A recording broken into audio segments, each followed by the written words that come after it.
Bismillahirrahmanirrahim. Assalamu alaikum students. Today the topic of our discussion is Chlamydomonas from algae. Chlamydomonas type हमने study करनी है algae की Chlorophyta division में, ये included है। क्लोरोफाइटा में पाए जाने वाली जो एल्गी हैं उनको ग्रीन एल्गी कहा जाता है, क्योंकि इनमें ग्रीन पिगमेंट जो है वो डोमिनेंटली पाया जाता है, जिसकी वजह से इनको ग्रीन एल्गी कहते हैं। सबसे पहले हम इस क्लेमाइडोमोनास की सिस्टमेटिक पोजीशन या इसकी जो क्लासिफिकेशन है उसको देख लेते हैं। और डिवीजन जो है chlorophyta, class chlorophyceae, order volvocales, family chlamydomonadaceae और जीनस जो है वो है क्लेमाइडोमोनास। और इस जीनस की कई स्पीशीज़ हैं जो कि पाई जाती हैं। यहाँ पर एक जनरल स्ट्रक्चर दिखाया गया है इस क्लेमाइडोमोनास जीनस का। तो इसमें यहाँ पर आप देखें टिप पे दिखाया गया कि इसे पेपिला कहते हैं, पॉइंटेड जो इसकी एंटीरियर टिप है।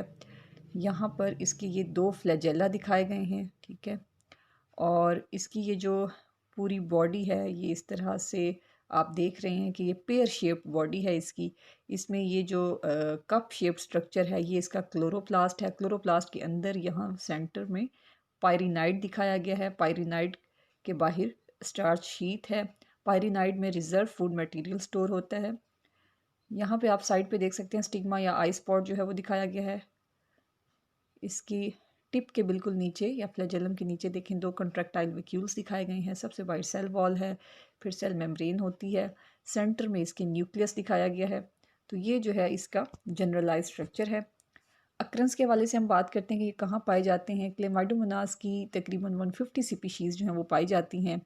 और ये यूनिसेलुलर वोल्वोकेलीज से जो है ये बिलोंग करता है। इसके अलावा इसका जो स्ट्रक्चर है, जैसे हमने अभी बात की कि ये सिंपल यूनिसेलुलर है, कि एक सेल पे ये मुश्तमिल है। और ये पाया जाता है स्टेगनेंट वाटर या स्टैंडिंग वाटर में, जो ठहरा हुआ पानी होता है, चाहे वो पॉन्ड्स तालाब का है, पूल्स, डिचेस, कोई गड्ढा है जहाँ पर कोई पानी ठहरा हुआ है, या कोई मॉइस्ट सॉइल है, तो उसके ऊपर ये जो ग्रीन एल्गी है वो ग्रो करती है, जिसमें क्लेमाइडोमोनास भी शामिल है।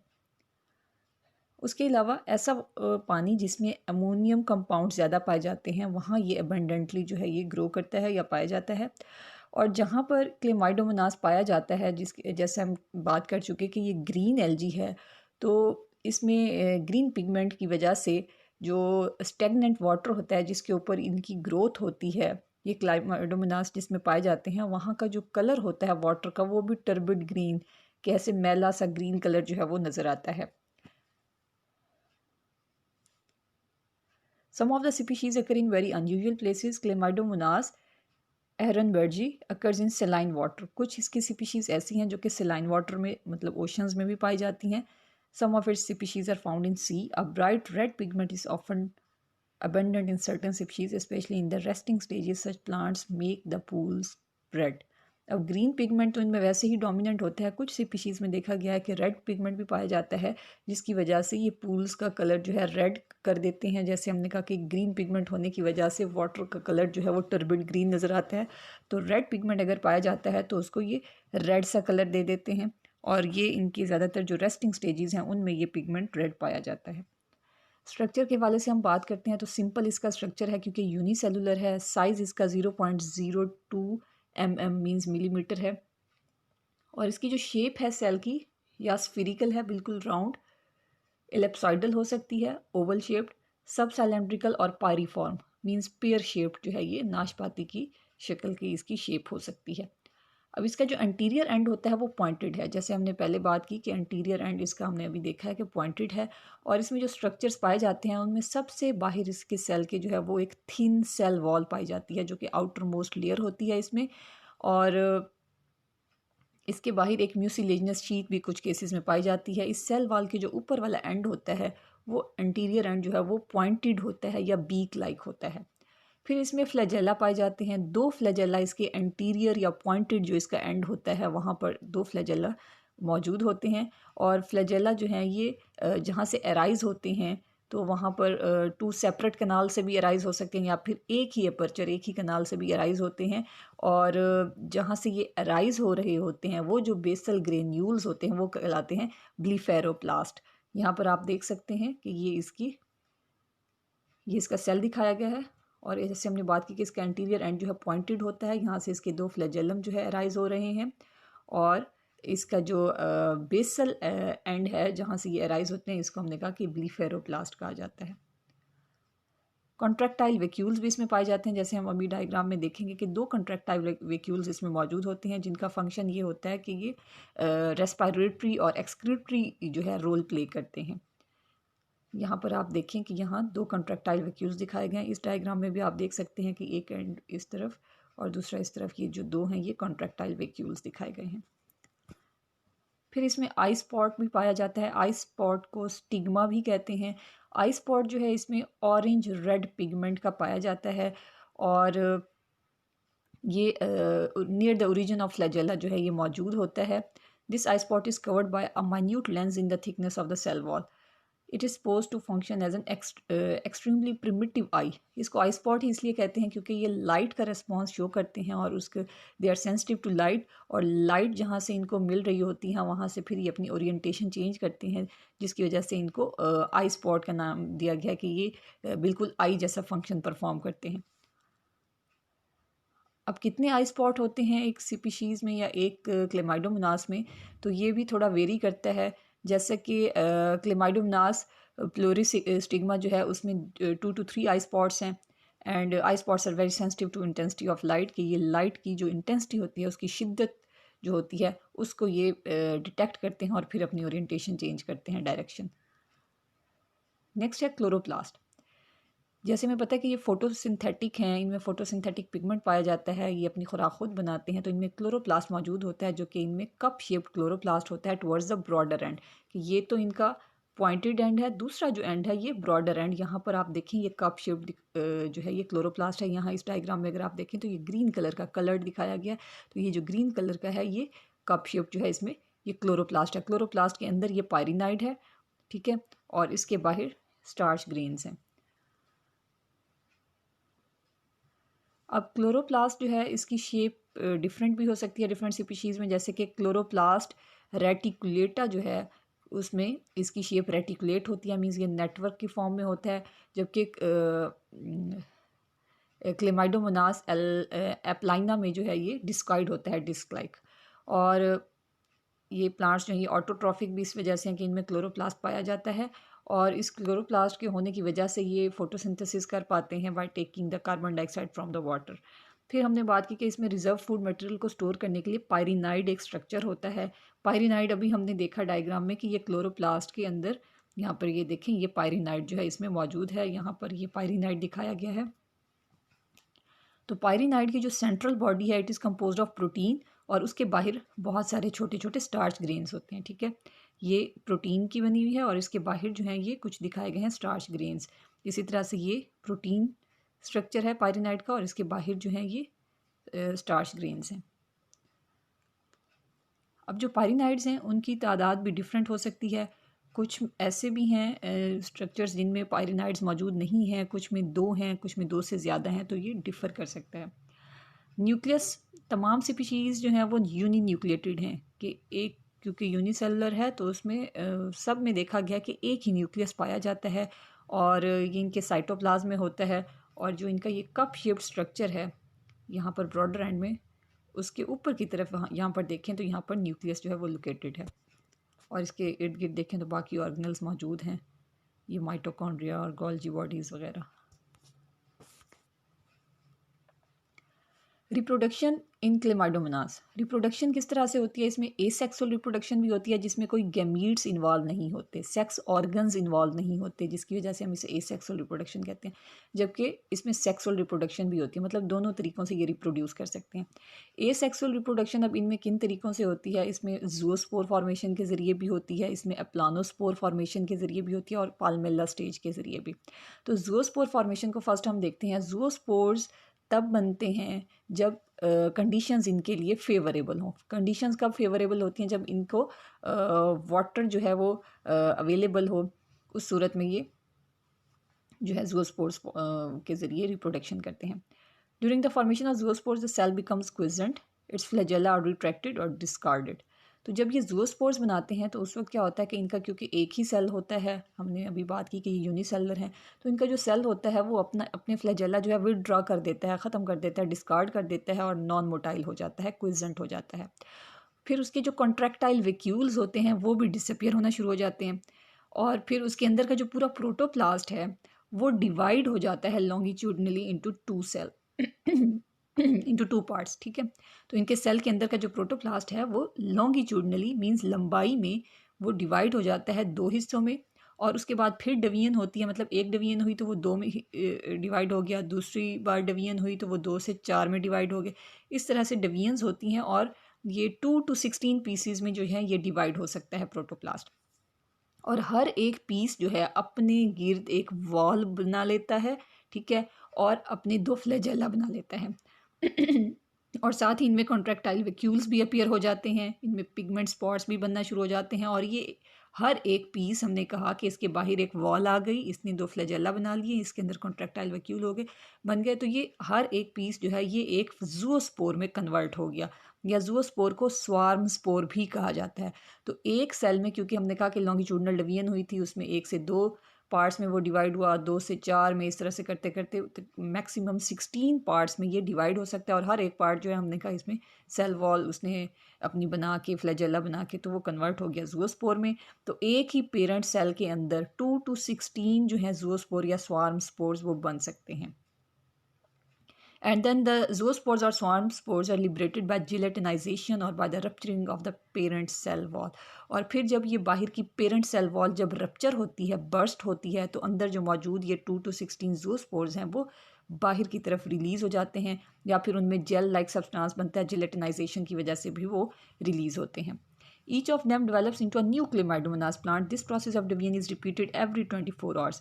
तो ये जो प्रोसेस है इनमें हर 24 आवर्स के बाद रिपीट होता है, और इस तरह ये अपनी रिप्रोडक्शन जो है बाय ज़ूओस्पोर फॉर्मेशन ये करते रहते हैं। Thus by the end of the week from one parent plant about 2 million individuals are form. तो इसी रफ्तार से अगर ये डिवीजन करते रहें बाय ज़ूओस्पोर फॉर्मेशन, तो एक वीक के अंदर एक पेरेंट सेल से 2 मिलियन इंडिविजुअल्स जो हैं वो ये बना सकते हैं। Asexual reproduction by zoospore formation दिखाई गई है कि ये एक क्लेमाइडोमोनास का सेल है। हमने इसमें बात की कि जब ये सेक्सुअल रिप्रोडक्शन करता है तो ये अपने फ्लैजेला जो है वो विदड्रॉ कर देता है, ख़त्म कर देता है। ये देखिए यहाँ पर इसके फ्लैजेला जो हैं ये इसने डिस्कार्ड कर लिए। उसके बाद इसके अंदर का जो प्रोटोप्लास्ट है वो डिवाइड हो जाता है 1 से 2 में। यहाँ पे आप देखें तो ये 2 में डिवाइड हो गया है, ठीक है, ये 2 पार्ट्स में डिवाइड हो गया। फिर इसमें डिवीजन हुई तो 2 से ये 4 में डिवाइड हो गया। इसी तरह से हमने कहा कि मज़ीद डिवीजन होगी तो 4 से 8 में और 8 से 16 में ये डिवाइड हो सकता है। मैक्सिमम इसमें 16 बन सकते हैं। तो ये जितने पार्ट्स में ये डिवाइड हुआ, चाहे 4 में या इसमें 8 या 16, तो हर एक जो है वो अपने फ्लैजेला डेवलप करेगा और अपने अंदर जो है वो कॉन्ट्रैक्टाइल वैक्यूल्स बनाएगा। तो इस तरह से ये जो इसमें 4 दिखाए गए हैं ये फिर ज़ूओस्पोर्स बन जाएंगे, और जब ये पेरेंट वॉल रप्चर होगी तो ये ज़ूओस्पोर्स जो हैं इस तरह से रिलीज़ होकर बाहर आ जाएंगे, और हर एक ज़ूओस्पोर जो है वो एक इंडिविजुअल क्लेमाइडोमोनास में कन्वर्ट हो जाएगा। नेक्स्ट इसमें आ जाता है एसेक्सुअल रिप्रोडक्शन में एप्लानोस्पोर फॉर्मेशन के जरिए। एप्लानोस्पोर्स कब बनते हैं? ये बनते हैं during the conditions of drought. Drought condition में जब खुश्की हो, पानी अवेलेबल ना हो, ड्राई कंडीशन हो, तो उस सूरत में ज़ूओस्पोर्स नहीं बनते, एप्लानोस्पोर्स बनते हैं। तो एप्लानोस्पोर्स क्योंकि हमें पता है कि ये नॉन मोटाइल होते हैं, इनमें फ्लैजेला नहीं होते, तो ये उस सूरत में बनेंगे जब वाटर नहीं होगा, और ज़ाहिर है उस वक्त फ्लैजेला की ज़रूरत नहीं है फॉर स्विमिंग। तो एप्लानोस्पोर्स जर्मिनेट डायरेक्टली और divide by produce zoospores on the approach of favourable condition. तो जब तक कंडीशंस अनफेवरेबल रहती हैं, ड्राउट कंडीशंस रहती हैं, उस वक्त ये एप्लानोस्पोर्स बना लेते हैं, और अगर कंडीशंस दोबारा से फेवरेबल कंडीशंस आ जाती हैं तो ये एप्लानोस्पोर्स या तो डायरेक्टली जो है वो इंडिविजुअल क्लेमाइडोमोनास में कन्वर्ट हो जाते हैं, या फिर ये पहले ज़ूओस्पोर्स बनाते हैं और उसके बाद फिर ये क्लेमाइडोमोनास बनाते हैं। नेक्स्ट है इसमें Palmella stage. This stage is formed under less favourable but not very dry conditions. ये भी ज़्यादा फेवरेबल कंडीशंस में ये स्टेज नहीं बनती, बल्कि ये लेस फेवरेबल कंडीशंस, बहुत ज़्यादा ड्राई कंडीशन में भी नहीं, ज़्यादा ड्राई कंडीशन है तो एप्लानोस्पोर्स बनेंगे, लेस ड्राई कंडीशन में पाल्मेला स्टेज होगी, और जब एक्वेटिक कंडीशन में ये पाए जाएंगे तो उस सूरत में ये ज़ूओस्पोर्स बनाएंगे। तो in this condition the ponds are gradually drying up so the plants are growing on damp soil. Means condition ऐसी होगी कि पॉन्ड्स ड्राई तो हो रहे हैं लेकिन उसमें कुछ डैम्प सॉइल मौजूद है, उसमें मॉइस्चर मौजूद है, नमी मौजूद है। तो उस सूरत में the daughter cells are produce by the division of the parent cells, these cells do not develop flagella. तो होगा क्या कि एक पेरेंट सेल से डॉटर सेल्स बनेंगे और ये जो डॉटर सेल्स होंगे ये फ्लैजेला नहीं बनाएंगे क्योंकि इन्होंने जूओस्पोर्स नहीं बनाने। They are embedded in the mucilage form by the gelatinization of the parent cell wall. और ये एक ही पेरेंट सेल के अंदर जो ये सेल्स बन रहे हैं, जिसको हमने कहा कि इन्होंने फ्लैजेला भी नहीं बनाए, तो ये क्या करेंगे कि ये जिलेटिनाइजेशन इनमें होगी कि जेल लाइक इनमें मटेरियल जो है इन सेल्स के दरमियान मौजूद होगा। The daughter sales divide further into 4। फिर ये जो डॉटर सेल्स हैं, एक से पहले हमने कहा एक पेरेंट सेल में 2 डॉटर सेल्स बने, फिर ये 2 डॉटर सेल्स मज़ीद डिवाइड होंगे तो 2 से 4 में ये डिवाइड हो जाएंगे। Their cell walls also become mucilaginous, और इनकी जो सेल वॉल है वो भी म्यूसिलेजनस स्टिकी सब्सटेंस की जो है वो डेवलप होगी। Thus a large number of small non motile structures are formed, they are embedded in jelly like substance. In this way an amorphous colony is formed. तो इस तरह से क्या होगा कि उसमें बहुत सारे नॉन मोटाइल स्ट्रक्चर्स जो हैं वो उस पेरेंट सेल के अंदर बनना शुरू हो जाएंगे, और हमने कहा अंदर जो है एक म्यूसिलेजनस या gel like substance, jelly like substance उसके अंदर भर जाएगा, और इस तरह से ये एक पूरी कॉलोनी बन जाएगी एक पेरेंट सेल के अंदर बहुत सारे, क्योंकि डॉटर सेल्स हैं। और ये जो कॉलोनी होगी ये एमॉर्फस कॉलोनी होगी जिसकी कोई फिक्स्ड शेप ना हो। इट हैज़ हंड्रेड्स और थाउजेंड्स ऑफ सेल्स। अब उसमें सेल्स की तादाद 100 से 1000 तक हो सकती है। All its cells are embedded in a common gelatinous matrix. एक ही जेल लाइक मैट्रिक्स होगा और उसके अंदर सारे सेल्स जो हैं उसके अंदर एम्बेडेड होंगे, और ये जो स्टेज है ये कहलाती है Palmella stage. It is named so because the older phycologist thought it to be a species of an alga name Palmella. और इसको पाल्मेला स्टेज इसलिए कहा जाता है कि कुछ फाइकोलॉजिस्ट का कहना ये है, फाइकोलॉजिस्ट हम कहते हैं उन साइंटिस्ट को जो एलजी की स्टडी करते हैं, क्योंकि the branch of biology which deals with the study of LG is called phycology. ठीक है, फाइकोलॉजी में हम एलजी की स्टडी करते हैं, तो उन साइंटिस्ट को फाइकोलॉजिस्ट कहा जाता है जो एलजी की स्टडी करते हो।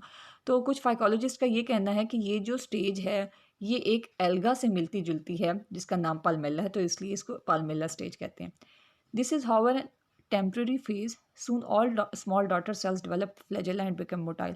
लेकिन ये जो स्टेज है ये कुछ वक्त के लिए रहती है, जैसे ही कंडीशंस फेवरेबल होती हैं दोबारा ये अपने ये जो डॉटर सेल्स हैं फ्लैजेला डेवलप करते हैं और अपने मोटाइल फॉर्म में, क्लेमाडोमोनास की मैच्योर फॉर्म में ये कन्वर्ट हो जाते हैं। Sometimes cells of the Palmella stage develop into thick walled hypnospores. ऐसा भी होता है कि कुछ केसेस में कि ये जो पाल्मेला स्टेज के जो सेल्स हैं ये फ्लैजिलेटेड नहीं होते और मोटाइल नहीं होते, बल्कि ये क्या करते हैं कि अपने इर्द गिर्द एक थिक वॉल बना लेते हैं और ये हिप्नोस्पोर्स में कन्वर्ट हो जाते हैं, जो थिक वॉल्ड स्पोर्स होते हैं। These are red colour due to the presence of a red pigment called haematochrome. और फिर इन हिप्नोस्पोर्स के अंदर एक रेड पिगमेंट जो है वो डेवलप हो जाता है जिसकी वजह से ये रेड कलर के अपीयर होना शुरू हो जाते हैं, और ये जो रेड कलर्ड पिगमेंट होता है इसको हिमेटोक्रोम कहा जाता है। ये पाल्मेला स्टेज आप देख सकते हैं, यहाँ पर एक कॉमन जेलेटिनस मैट्रिक्स है जिसके अंदर ये आप देख रहे हैं कि जो डॉटर सेल्स बने हैं वो इसके अंदर एम्बेडेड हैं बाय दिस जेलेटिनस मैट्रिक्स। ये बहुत सारे डॉटर सेल्स दिखाए गए हैं, और ये जो स्टेज है ये कहलाती है पाल्मेला स्टेज। फिर हमने कहा कि बाद में जो है ये by the on coming of favourable conditions ये जो डॉटर सेल्स हैं ये दोबारा फ्लैजिलेटेड हो जाते हैं और फिर ये यहाँ से बाहर रिलीज हो जाते हैं।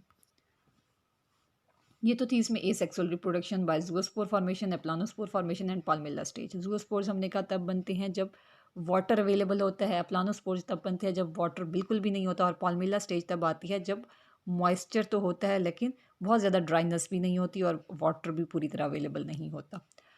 नेक्स्ट इसमें है सेक्सुअल रिप्रोडक्शन। सेक्सुअल रिप्रोडक्शन जो है इसमें हो सकती है by isogamy, by anisogamy या फिर ओगेमी। जब ये सेक्सुअल रिप्रोडक्शन करते हैं तो होता क्या कि इसका क्योंकि एक ही सेल होता है तो इसके सेल का जो प्रोटोप्लास्ट है वो डिवाइड होता है छोटे छोटे पार्ट्स में इंटू 16, 32 या 64 पार्ट्स में डिवाइड होता है। तो वो हर एक जो पार्ट है वो एक बाईफ्लैजिलेटेड गैमीट बना लेता है। क्योंकि ये सेक्सुअल रिप्रोडक्शन है तो इसमें गैमीट्स जो हैं वो मेल और फीमेल गैमीट्स जो होते हैं वो इन्वॉल्व होते हैं। तो इसमें क्योंकि मेल एंड फीमेल का एज सच कोई कॉन्सेप्ट नहीं होता तो इसमें 2 अपोजिट तरह के गैमीट्स होते हैं। और ये जो गैमीट्स होते हैं ये जो हैं दो तरह के होते हैं, जिनको जिम्नोगैमीट्स भी कहते हैं एक टाइप को, और दूसरी टाइप को कैलिप्टोगैमीट्स कहते हैं। जो जिम्नोगैमीट्स होते हैं ये वो गैमीट्स होते हैं जिनके बाहर कोई प्रोटेक्टिव कवरिंग या सेल वॉल टाइप कुछ नहीं होता, नेकेड गैमीट्स होते हैं, इनको जिम्नोगैमीट्स कहते हैं। दूसरे वो गैमीट्स होते हैं जिनके बाहर एक सेल वॉल होती है जो कि उनको कवर किए हुए होती है, इनको कैलिप्टोगैमीट्स कहा जाता है। The walls of the calyptogametes may be left behind as the gametes fuse in pair or they may be retained। तो ये जो वॉल होती है कैलिप्टोगैमीट्स की, ये फिर जब गैमीट्स की फियन होती है, आपस में पेयरिंग होती है, तो उस वक्त वो वॉल जो है वो बाहर रह जाती है और गैमीट्स फिर फ्यूज़ करते हैं। अब हमने बात की थी कि सेक्सुअल रिप्रोडक्शन है वो 3 तरीक़ों से होती है, आइसोगैमी, एनाइसोगैमी या फिर ओओगैमी। आइसोगैमी, आइसो मीन्स सेम, अगर दोनों गैमीट्स जो कि आपस में फ्यूज़ कर रहे हैं वो एक ही जैसे हैं साइज़ में भी और शेप में भी, ठीक है। अगर वो साइज़ और शेप में दोनों गैमीट्स एक जैसे हैं जो कि फ्यूज़ कर रहे हैं, तो ये जो फियन होगी ये कहलाएगी आइसोगैमी, ठीक है। In this case the fusing pairs of gametes are naked and equal in size, size में भी इक्वल हैं और शेप भी एक जैसी होगी इनमें। एन आइसोगैमी क्या होती है, इसमें क्या होता है कि in this case fusing pairs are similar in shape but different in size, कि दोनों जो फ्यूजिंग पेयर ऑफ गैमीट्स हैं वो शेप में तो एक जैसे हैं लेकिन साइज़ में डिफरेंट हैं, एक छोटा होगा एक बड़ा होगा, ठीक है। शेप्स दोनों की एक जैसी होंगी। जो फीमेल गैमीट हम कहते हैं उसमें क्या होगा कि वो साइज़ में बड़े होंगे, लार्ज गैमीट होगा, मैक्रो गैमीट इसे कहते हैं। और जो मेल गैमीट होगा वो साइज़ में छोटा होगा, इसको हम माइक्रो गैमीट कहेंगे। जो फीमेल सेल है वो बनाएगा 4 लार्ज मैक्रोगैमीट्स और जो मेल सेल है वो बनाएगा 8 स्मॉल माइक्रोगैमीट्स, ठीक है। तो इनमें साइज़ जो हैं डिफरेंट होंगे, शेप्स जो हैं वो सेम होंगी, ये कहलाते हैं एनाइसोगैमी टाइप। थर्ड जो इसमें टाइप है वो है ओओगैमी। ओओगैमी में क्या होता है कि जो फ्यूजिंग गैमीट्स हैं they are different both in size and shape, कि दोनों के साइज़ भी डिफरेंट हैं, दोनों की शेप्स भी डिफरेंट हैं। तो वो गैमीट्स जब फ्यूज़ करते हैं तो उसको कहते हैं ओओगैमी। तो इसमें होता क्या है कि जैसे कि फ़ीमेल जो इसका सेल है वो फंक्शन करता है एज अ ओगोनियम, जो कि फ़ीमेल सेक्स ऑर्गन के तौर पे जो फंक्शन करता है ओगोनियम। और ये जो ओगोनियम होता है फ़ीमेल सेल वो फिर बनाता है एक लार्ज गैमीट जिसको मैक्रोगैमीट कहते हैं या एग कहते हैं, ठीक है। फ़ीमेल से एक एग बनता है जो कि फ़ीमेल गैमीट कहलाता है। और मेल सेल जो है इट फंक्शंस एज अ एंथीरोजाइड, ठीक है। तो ये एंथीरोजाइड जो होता है मेल सेक्स ऑर्गन होता है, और ये एंथीरोजाइड जो है ये क्या बनाता है, इट प्रोड्यूसेस 8, 16 और 32 स्मॉल स्फेरिकल बाइफ्लैजिलेटेड माइक्रोगैमीट्स और स्पर्म्स। तो ये जो मेल सेल है ये फिर बनाता है माइक्रोगैमीट्स या जिनको स्पर्म्स कहते हैं, और ये कितने होते हैं तादाद में, 8 हो सकते हैं, 16 या 32 इस तरह के हो सकते हैं, स्मॉल स्फेरिकल होते हैं। मतलब साइज़ के हवाले से देखें तो एग जो है वो लार्ज है साइज़ में और जो स्पर्म्स हैं वो स्मॉल साइज़ के हैं और दोनों की शेप्स भी डिफरेंट हैं। तो ये कहलाएगी फियन oogamy. Egg is not completely non motile, it is surrounded by a number of motile male gametes और स्पर्म्स। यहाँ पर सेक्सुअल रिप्रोडक्शन दिखाई गई है बाय ओओगैमी। तो यहाँ पर आप देख सकते हैं ए में जो है इसका वेजिटेटिव सेल दिखाया गया क्लेमाइडोमोनास का। बी में आप देखें कि ये जो सेल है ये फीमेल सेल के तौर पे एक्ट कर रहा है और ये मैक्रोगैमीट मींस एग बना रहा है। जबकि यहाँ पर ये देखें सी में जो है ये जो सेल है ये अपने अंदर बहुत सारे मेल गैमीट्स या स्पर्म्स जो है वो बना रहा है। और फिर ये जो मैक्रोगैमीट और माइक्रोगैमीट्स हैं ये देखें ये साइज़ में भी दोनों डिफरेंट हैं, इसका साइज़ बड़ा है मैक्रोगैमीट फीमेल गैमीट का माइक्रोगैमीट से, और शेप भी दोनों की डिफरेंट है। तो ये ओओगैमस टाइप फर्टिलाइजेशन है। तो ये दोनों गैमीट्स जो हैं ये अब आप देखें फ्यूजिंग माइक्रो एंड मैक्रोगैमीट, ये ऊपर जो दिखाया गया है फ्लैजिलेटेड ये माइक्रोगैमीट है और नीचे ये जो स्फीरिकल है ये मैक्रोगैमीट है, इनकी हो रही है फियन, ठीक है। फियन में देखें आप कि ये दोनों के न्यूक्लियस जो हैं ये भी फ्यूज़ हो रहे हैं। फ्यूज़ होने के बाद जब न्यूक्लियस की फियन हो जाएगी उसमें फिर ये कन्वर्ट हो जाएगा कि इसमें जाइगोट में, ठीक है, डिप्लॉइड जाइगोट बन जाएगा। फिर इसमें म्योसिस होगी और फिर इसमें सेल डिवीजन होगी। तो बहुत सारे इसमें न्यूक्लियस की पहले डिवीजन होगी तो बहुत सारे न्यूक्लियाई बन जाएंगे। एक न्यूक्लियस की डिवीजन से बहुत सारे न्यूक्लियस बन गए और हर एक न्यूक्लियस अपने गिर्द जो है एक वॉल सी डेवलप कर लेगा और ये कन्वर्ट हो जाएगा इनटू न्यू इंडिविजुअल। यहाँ पर लाइफ साइकिल दिखाया गया है क्लेमाइडोमोनास का। लाइफ साइकिल में हम दिखाते हैं, ये सेंटर में पहले सबसे पहले आप ये क्लेमाइडोमोनास दिखा देंगे, ठीक है। ऊपर की तरफ एसेक्सुअल रिप्रोडक्शन शो करनी है और नीचे की तरफ सेक्सुअल रिप्रोडक्शन शो करनी है। तो ये जो क्लेमाइडोमोनास है, एसेक्सुअल रिप्रोडक्शन जब ये करता है तो हमने कहा था कि ये अपने फ्लैजेला विदड्रॉ कर देता है, ख़त्म कर देता है। फिर इसके अंदर का प्रोटोप्लास्ट 1 से 2 में डिवाइड हो गया, 2 से 4 में डिवाइड हो गया, फिर ये सेल्स फ्लैजिलेटेड हो जाते हैं, पेरेंट वॉल जो है सेल की रप्चर हो जाती है और फिर ये फ्लैजिलेटेड जो ज़ूओस्पोर्स हैं ये बाहर आ जाते हैं और फिर ये जर्मिनेट हो जाते हैं इनटू अ क्लेमाइडोमोनास। ये तो ये सेक्सुअल है। और सेक्सुअल रिप्रोडक्शन में यही जो पेरेंट सेल है क्लेमाइडोमोनास का, ये क्या करता है कि ये गैमीट्स बनाता है और इसके जो गैमीट्स हैं ये आपस में फ्यूज़ होते हैं। जैसे यहाँ पर दिखाए गए हैं कि ये दो, इसमें जो दिखाए गए हैं दोनों एक ही तरह के गैमीट्स दिखाए गए हैं साइज़ और शेप में, तो ये आइसोगैमीट्स कहलाते हैं। यही जब फ्यूजन करते हैं आपस में तो दोनों फ्लैजिलेटेड हैं, दोनों के दो दो फ्लैजेला हैं। और जब ये आपस में फ्यूज़ करते हैं तो यहाँ पर देखिए फ्यूजन के बाद ये जो जाइगोस्पोर बना है इसमें इसके 4 फ्लैजेला दिखाए गए हैं। क्वाड्री फ्लैजिलेट मीन्स 4 फ्लैजेला इसके। फिर उसके बाद ये कन्वर्ट हो जाएगा इनटू रेस्टिंग जाइगोस्पोर और फिर इसमें मियोसिस होगी। मियोसिस के बाद फिर ये इसका जो न्यूक्लियस है वो डिवाइड होगा और ये 4 जो है हैप्लाइड न्यूक्लियस बनाएगा और फिर हर एक न्यूक्लियस के गिर्द वॉल आ जाएगी और वो हर एक न्यूक्लियस जो है वो एक इस तरह से जाइगोस्पोर जो है वो कन्वर्ट हो जाएगा एक इंडिविजुअल क्लेमाइडोमोनास में।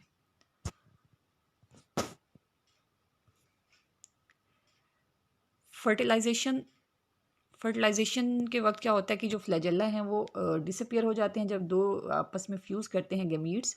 तो उसमें हमने पहले बात की कि क्वाड्री फ्लैजिलेट हो जाते हैं कि 4 फ्लैजेला उनके मौजूद होते हैं, बाद में फिर वो अपने विड्रा कर लेते हैं। अच्छा, ये जो क्वाड्री फ्लैजिलेट जाइगोट होता है ये 15 डेज़ तक जो है ये इसी तरह से मोटाइल रह सकता है, अपने फ्लैजेला अपने पास रख सकता है। उसके बाद फिर ये अपने फ्लैजेला विड्रा कर लेता है और उसमें फिर ये बाहर एक वॉल सेक्रीट कर लेता है और फिर इस तरह से अपनी सेक्सुअल रिप्रोडक्शन जो वो कंप्लीट करता है। जर्मिनेशन ऑफ जाइगोस्पोर, जैसे हमने अभी इसके लाइफ साइकिल में भी देखा कि जो रेस्टिंग जाइगोस्पोर है या जाइगोट जिसको कहते हैं वो अपने गिर्द जो है थिक वॉल प्रोड्यूस कर लेगा। It becomes red as the chlorophyll is masked by haematochrome. और इसमें जो इसके जो जाइगोट है उसमें रेड पिगमेंट जो है वो हिमेटोक्रोम आना शुरू हो जाता है जिसकी जैसे वो रेड कलर शो करता है। इसमें जो इसके स्टार्च है, स्टार्च कन्वर्ट होना शुरू हो जाता है इनटू फैट्स। फिर इसके अलावा before germination the protoplast of the zygote becomes green, thus nucleus divides twice followed by the division of the protoplast into 4 parts. जैसे हमने इसमें बात की कि फिर इसमें क्या होता है कि मियासिस होती है और इसमें 4 पार्ट्स में ये डिवाइड हो जाता है। Each uninucleate piece of protoplast is metamorphosed into a biflagellated zoospore, thus 4 ज़ूओस्पोर्स are formed. फिर क्या होता है कि हर एक जो पार्ट है वो फ्लैजिलेटेड हो जाता है और इस तरह से 4 ज़ूओस्पोर्स में ये कन्वर्ट हो जाता है।